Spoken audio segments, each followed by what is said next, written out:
everybody, so here's some of the stuff I'm facing on this job. This is how they left this wiring for this switch box. And then that's where they did the wiring for the hot wire coming in for the lighting. That's one location. This one I already got to. It was the same thing. Everything was wired just out here in the wall. Nothing was inside the boxes, so I took it apart, put the wires in the boxes, and I'll do the reconnections. Then they had a jumper running from this connection right here in the wall, going up and tying into the hot line of this switch. So apparently they were saying that there was no power coming in any of these lines, so they had to jump it to get power over there. But that's not the way to do it. So got to figure out what the heck there was going through their heads. And then over here, that's a three-way switch for that one over there. It's supposed to run this light. Now this stuff was all tied together right here into a box with an electrical outlet right here, which was wired backwards with the hot on the neutral side and the neutral on the hot side. And this is a piece of 12-3, and they cut the third wire off. This is the other half of the three-way switch that goes over there. So I'm thinking that this one is the hot wire coming in to power the switch wire that was supposed to go to over there to power this light. So if they switched that all out and put the yellow wiring in there, then I can take that yellow wiring out and go back to the original switches that are there. And then those extra switches aren't needed. So that's what I'm trying to figure out here. And somewhere along this line, there's a direct short in one of the circuits that goes to the back bedroom and the bathroom on that side. And I got to find where that is.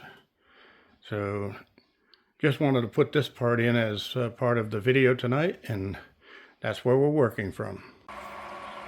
Well, I'm back, everybody. I got home from working on that electrical, and boy, what a mess. But I've got pretty much all sorted out except for one more, or well, actually two more circuits. Same lighting, same room, but he has two single pole switches, one on each side of the room, thinking he wired them up like a three-way switch. And that's where the main shorting was coming from, between the lighting and the electrical outlets, because everything is powered on the same power through 12-2, so the lights and the receptacles were all on the same circuit. So having a single pole switch on one side of the room and a single pole switch on the other side of the room going up to the same set of lights, well, one switch is shorting the other one out, so there's the problem. And then I found in the main switches by the front door, which I showed you part of that video, that the extra two switches there weren't needed whatsoever. So those came out altogether, but there was no power coming into that system. So I don't know how he was going to plan on doing that, but I brought some power up from the other side of the room and took a switch out, one of the single poles that was there that went up to the same set of lights. Took that one out completely, and we're going to be putting in an electrical outlet where the wires are so that they'll be inside of a box. I could just put them in a blank box with a blank cover, but since everything's all on one circuit anyway, and it's all going to be solar powered, why not? I'll just give them an electrical outlet there instead. So, problem is that to power the system up, he's running on a generator right now, feeding the main breaker panel. And I'll get a picture of that tomorrow when I get up there. But what's going on there is he ran out of gas on the generator. So I couldn't finish the testing of the electrical circuits because there was no power left. But I got all the lights in the other rooms all squared away. I got the bathroom short taken care of. total ridiculous. I wish that I had a cameraman following me around so you could see what I was coming up upon. But just totally ridiculous. Stupid, stupid, stupid, as far as I'm concerned. And I've had some people say in the comments, oh, well, we used to do it that way back home. Yeah, well, that doesn't make it right, right? It's not right. If you do it wrong in one place, doesn't make it right in another place. That's all there is to it. Simple. So anyway, I'll get them squared away tomorrow for sure. They'll have all their power system taken care of. And then they got their 48 volt battery, 50 amp hour finally back. And I got that fully charged today off of this system. And this has been running all day long, charging their battery, charging my batteries, and running the freezer, or the refrigerator, freezer. And hey, no problem. I still have 97% left. I've got plenty of power. So I did have also a question about fastening that refrigerator in place. Well, I'm still in the process of building everything, but I put that board down at the bottom there as a temporary holder, so the feet on the refrigerator won't let it slide forward and out. And then you can see that big old piece of wire I've got attached to that metal bracket on the wall. There'll actually end up being metal brackets coming off this cabinet and going to the wall. That'll hold everything nice and stationary. And then once I've got all of that done, on this refrigerator corner right here on the top corner, I'll be putting a latch there to physically latch the door so that the door doesn't pop open while driving, of course. Yeah, all that RV stuff, anybody who's owned an RV, they know about that stuff. The one in my old RV, it has a little pin that you drop in the top hole with a little chain that holds it in place, so the door can't pop open. And I've forgotten to put that little pin in a few times when I was off on hunting trips and camping trips, and hit the right corner and heard all of the beer cans come out of my fridge and go clang, clang, clang on the ground. Well, actually thunk, thunk, thunk, because they were still full. So, sorry, I'm trying to breathe here. I got all kinds of old dust up my nose because I was up in the attic again today. But anyway, I wanted to cover that stuff and bring you up to date on what's going on. And I'm going to say it again. I really like these Watt Cycle people. Nice equipment. The only thing I wish would be better is having Bluetooth on the shunt, or Bluetooth on all of the batteries, because these monitors won't hold up very well when it gets extremely cold or extremely hot. And I'm going to have both of that out here in the desert.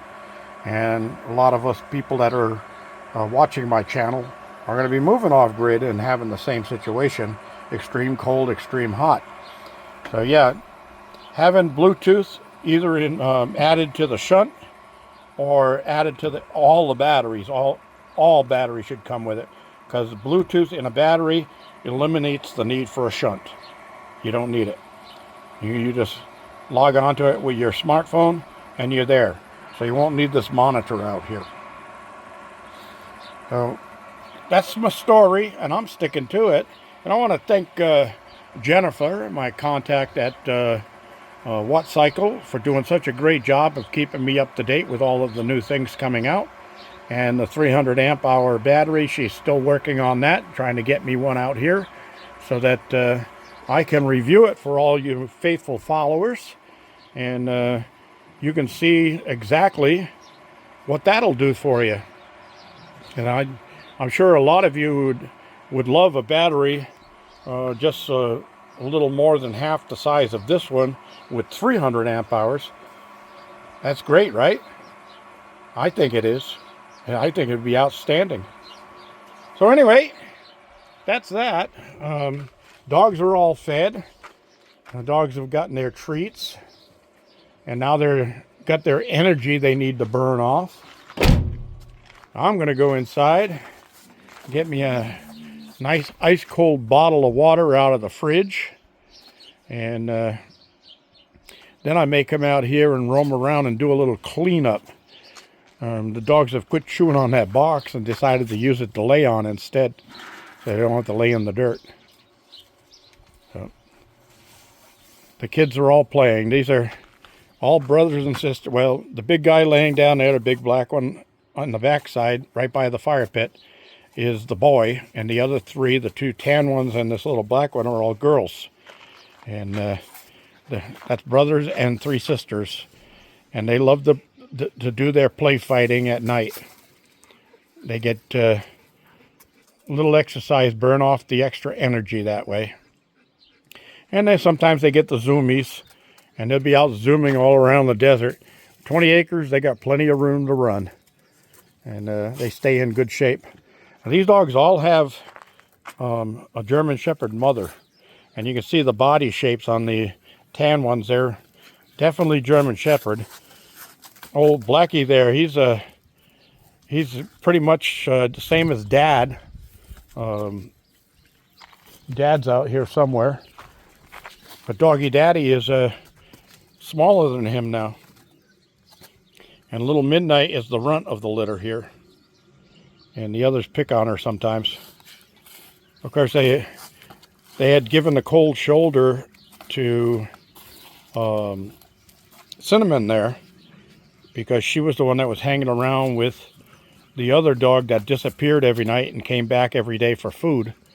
And they all attacked her one time when she was coming back. So she would disappear with that other dog through the night and come back with it in the morning. So they've decided to, or they had decided to treat her as an outcast. So she wouldn't be over here playing with the others. I had to go coax her to come over here and keep an eye on the others so they wouldn't go angry again her. So now they all play together just fine. Thanks for joining me, everybody. That line fire flared back up, and that's all smoke from it over there. And they got new evacuations going on and all that stuff. And they got a new fire in Lake Arrowhead, from what I understand. But we had a power outage or a cell phone outage here. Verizon, I guess it was a countrywide outage, had hundreds of thousands of people without service, and I was one of them. It came back on about 2 this afternoon, but when I got up this morning, no service. But the weird thing is, my Wi-Fi system in the cabin was still working. And my Wi-Fi is the same company, and it works the same thing on a SIM card. But what I understand is that the outage problem was all the phones that had eSIMs in them. And this phone has an eSIM in it, but they couldn't get that to work. So I actually have a physical SIM in it. And still, I was without power or without cell phone from wake up this morning until 2 this afternoon. So that's about it, everybody. Thanks for joining me. G Bear signing off.